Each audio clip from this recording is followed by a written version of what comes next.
NK പ്രേമചന്ദ്രന് പ്രധാനമന്ത്രി നരേന്ദ്രമോദി പാർലമെന്റിലെ കാന്റീനിൽ വെച്ച് ചായ വാങ്ങിക്കൊടുത്തതാണല്ലോ ഇപ്പോൾ കേരളത്തിലെ ഏറ്റവും വലിയ രാഷ്ട്രീയ വിവാദവും രാഷ്ട്രീയ ചർച്ചയുമൊക്കെ. പ്രേമചന്ദ്രൻ സംഘിയായേ സംഘിയായേ എന്ന മുദ്രാവാക്യം വിളികളുമായി അർമാദിക്കുകയാണ് മൂത്ത സഖാക്കന്മാർ മുതൽ കുട്ടി സഖാക്കന്മാർ വരെ. ഈ മുദ്രാവാക്യം വിളി ഇവിടുത്തെ മുസ്ലിം വോട്ടർമാർ കേൾക്കണം, അവരുടെ വോട്ട് തങ്ങളുടെ പെട്ടിയിലാക്കണം. അത്രയേ ഉള്ളൂ കാര്യം. അതല്ലാതെ പ്രേമചന്ദ്രൻ നാളെ BJP-യിലേക്ക് പോയാൽ CPM-ന് എന്താണ് ഇത്ര വലിയ പ്രശ്നം?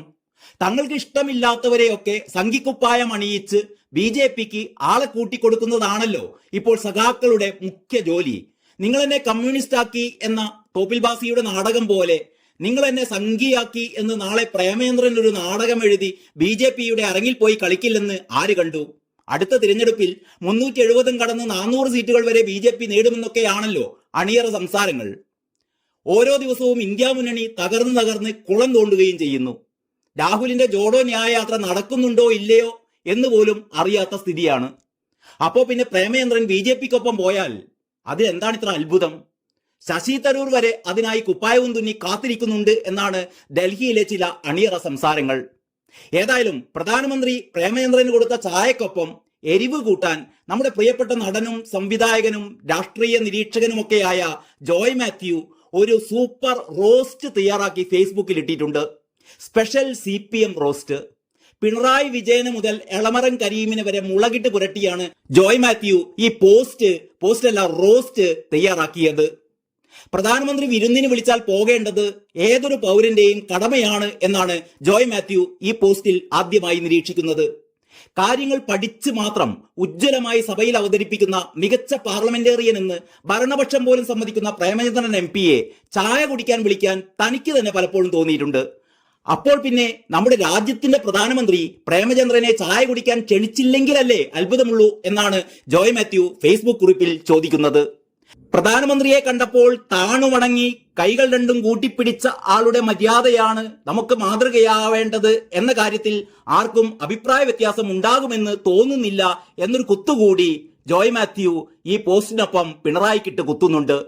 എന്നിട്ടും പ്രേമചന്ദ്രനെ സംഘിയാക്കുന്നതിൽ അടിമകളുടെ ഈ അത്യാവേശമാണ് എന്നെ അതിശയിപ്പിക്കുന്നതെന്നാണ് ജോയ് മാത്യു പറയുന്നത്. അസഹിഷ്ണുതയുടെ ആൾരൂപങ്ങൾ എന്ന തലക്കെട്ടിലുള്ള ജോയ് മാത്യുവിന്റെ പോസ്റ്റിന്റെ പൂർണ്ണരൂപം ഇതാ ഇങ്ങനെയാണ്. പ്രധാനമന്ത്രി വിരുന്നിന് വിളിച്ചാൽ പോകേണ്ടത് ഏതൊരു പൗരന്റെയും കടമയാണ് എന്ന് ഞാൻ കരുതുന്നു. കാര്യങ്ങൾ പഠിച്ചു മാത്രം ഉജ്ജ്വലമായി സഭയിൽ അവതരിപ്പിക്കുന്ന മികച്ച പാർലമെന്റേറിയൻ എന്ന് ഭരണപക്ഷം പോലും സമ്മതിക്കുന്ന പ്രേമചന്ദ്രൻ MP-യെ ചായ കുടിക്കാൻ വിളിക്കാൻ എനിക്ക് തന്നെ പലപ്പോഴും തോന്നിയിട്ടുണ്ട്. അപ്പോൾ പിന്നെ നമ്മുടെ രാജ്യത്തിന്റെ പ്രധാനമന്ത്രി പ്രേമചന്ദ്രനെ ചായ കുടിക്കാൻ ക്ഷണിച്ചില്ലെങ്കിലല്ലേ അത്ഭുതമുള്ളൂ? അപ്പോഴേക്കും അസഹിഷ്ണുതയുടെ ആൾരൂപങ്ങളായ പാർട്ടി അടിമകൾ പ്രേമചന്ദ്രനെ സംഘിയാക്കി. മോദി സർക്കാരിന്റെ വക്താവായ ഗവർണറെ മുഖ്യമന്ത്രിയുടെ വീട്ടിലേക്ക് ഓണത്തിനും വിഷുവിനും ഇഫ്താറിനും ക്രിസ്തുമസിനുമൊക്കെ ചായക്ക് വിളിക്കുന്നതിൽ തെറ്റില്ല എന്നാണ് പാർട്ടി അടിമകൾ കരുതുന്നത്. എന്തിന് അൽഫോൺസ് കണ്ണന്താനം കേന്ദ്രമന്ത്രിയായിരുന്നപ്പോൾ വീട്ടിലേക്ക് വിളിച്ച് ചായ കൊടുത്ത മുഖ്യമന്ത്രിയുടെ മര്യാദ പോലും അണികൾക്കില്ലാതെ പോയതാണ് കഷ്ടം.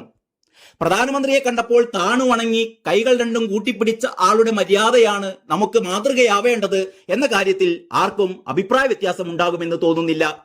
എന്നിട്ടും പ്രേമചന്ദ്രനെ സംഘിയാക്കുന്നതിൽ അടിമകളുടെ ഈ അത്യാവേശമാണ് എന്നെ അതിശയിപ്പിക്കുന്നത്. എന്നാൽ വിപ്ലവകാരിയും തോവ നേതാവുമായ തോവ എന്നാണ് ജോയ് മാത്യു ഈ കുറിപ്പിൽ എഴുതിയത്. തോ കുത്ത് വാ. നമ്മൾ മാപ്ര എന്നൊക്കെ പറയുന്നത് പോലെ ജോയ് മാത്യുവിന്റെ പുതിയൊരു പ്രയോഗമാണ് തോവ നേതാവ്. എന്നാൽ വിപ്ലവകാരിയും തോവ നേതാവുമായ, തോവ എന്നതിന്റെ പൂർണ്ണരൂപം ബ്രാക്കറ്റിൽ കൊടുത്തിട്ടുണ്ട്, തൊഴിലാളി വർഗ നേതാവ്. ഓക്കെ. എന്നാൽ വിപ്ലവകാരിയും തോവ നേതാവുമായ എളമരം കരീം BMS-ന്റെ കുങ്കുമം പുതച്ച വേദിയിൽ വലിഞ്ഞു കയറിയതിനെ പറ്റി ഒരു അടിമയ്ക്കും ഒന്നും മിണ്ടാനില്ല. മര്യാദയുടെ ഭാഷയും രാഷ്ട്രീയ വിയോജിപ്പും രണ്ടാണെന്ന് പാർട്ടി അണികൾ മനസ്സിലാക്കാത്തിടത്തോളം ഇവർ അസഹിഷ്ണുതയുടെ ആൾരൂപങ്ങളായി തന്നെ തുടരും. ഇത്രയുമാണ് ജോയ് മാത്യുവിന്റെ പോസ്റ്റ്. 2-3 ദിവസം മുമ്പാണ് ജോയ് മാത്യുവിന്റെ ആറ്റിക്കുറുക്കിയ മറ്റൊരു പോസ്റ്റ് സഖാക്കളെ വിറളി പിടിപ്പിച്ചത്. ഇതാ ഈ ചിത്രത്തോടൊപ്പം ചേർത്ത ആ പോസ്റ്റ് ഇങ്ങനെയായിരുന്നു: പൂച്ച പുറത്താകുമോ അതോ അകത്താകുമോ? നർമ്മബോധമില്ലാത്ത മനോരോഗികൾക്ക് കമന്റ് ബോക്സിൽ പ്രവേശനമില്ല എന്നൊരു മുന്നറിയിപ്പും ജോയ് മാത്യു ഈ കുറിപ്പിനൊപ്പം നൽകിയിരുന്നു. അങ്ങനെ എഴുതിയതിനാലാവാം സൈബർ സഖാക്കളുടെ തെറിവിളി ഈ പോസ്റ്റിനും തുടർന്നുള്ള പുതിയ പോസ്റ്റിനും അല്പം കുറവാണ്. ജോയ് മാത്യുവിനെ തെറി വിളിച്ചിട്ടും കാര്യമില്ല എന്ന തിരിച്ചറിവാകാം സഖാക്കളെ പിന്തിരിപ്പിച്ചത്. അതോ പൂച്ചയല്ല പൂച്ചു പുറത്തായിട്ട് ഓടി ഒളിച്ചതാണോ എന്തോ ഏതോ. ജോയ് മാത്യുവിനും സൈബർ സഖാക്കൾക്കും നല്ല ലാൽ സലാം. നന്ദി, നമസ്കാരം.